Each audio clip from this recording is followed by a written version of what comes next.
Hello everyone, welcome back to Genomics Genesis. Today we'll be starting with our very first chapter, that is Diversity in the Living World, which is one of the most important NCERT chapters for your exam. So, without any delay, let's get started. Have you ever wondered why Earth is home to millions of different living organisms, be it from tiny bacteria to huge big whales? Why the plants, animals, fungi, and microorganisms look so different from each other, yet they share a common feature? We'll get all our answers here in this chapter.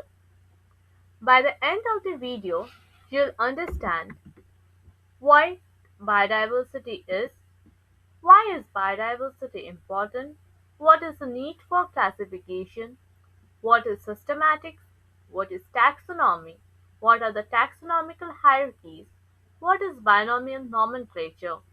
And lastly, we'll have a question answer session where we'll be discussing few important questions that are frequently asked in your exam. So, what is biodiversity?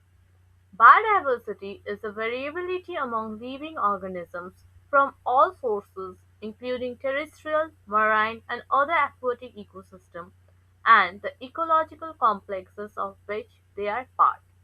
This includes diversity within the species, between the species, and of ecosystem. The term biodiversity was coined by Walter G. Rawson in the year 1986. Biodiversity exists at three levels: genetic diversity, species diversity, and ecosystem diversity.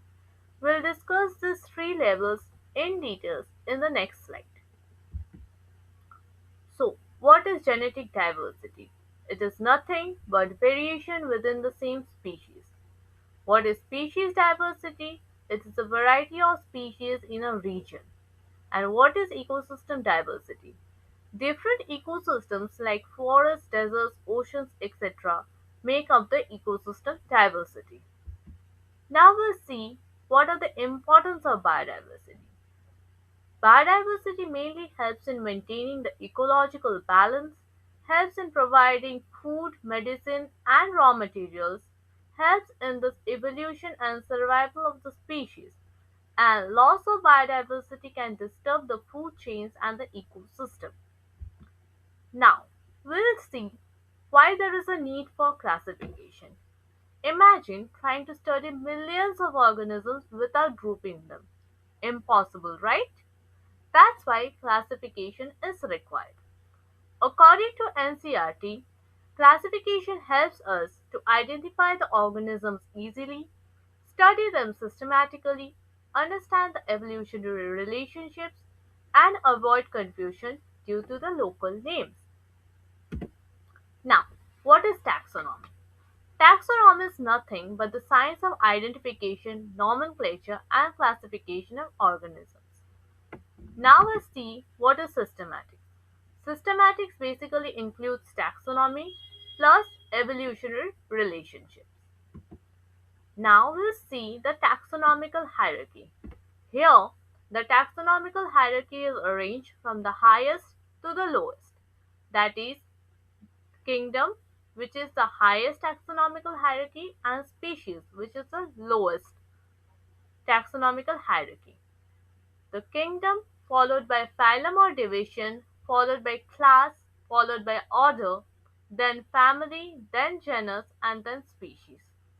This means that various species together make up a genus, various genuses together make up a family, and various family together make up an order, and in the same way, order various orders makes up a class, and various class together make up a phylum or a division, and at last, various phylums or division makes up a kingdom.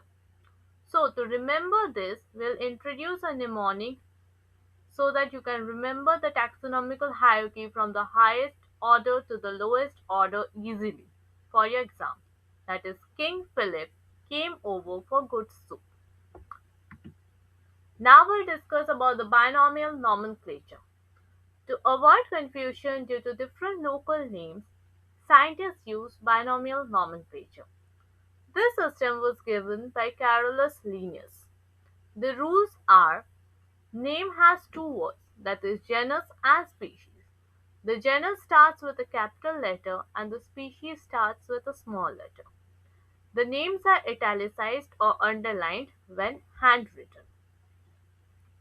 Now we'll discuss few questions and answers that are most important for your exam and are frequently asked.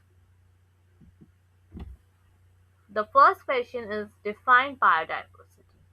The second question is name three levels of biodiversity. The third question is who proposed binomial nomenclature. The fourth question is what is the basic unit of life? And the fifth question is write the taxonomical hierarchy. You all can comment down your answers in the comment box below, or you can mail me your answers in the mail ID that I will be pinning down in the comment box. If you like the video, do not forget to like, share and subscribe my channel, that is Genomics Genesis, for such exciting and simple explanations on the biology chapters.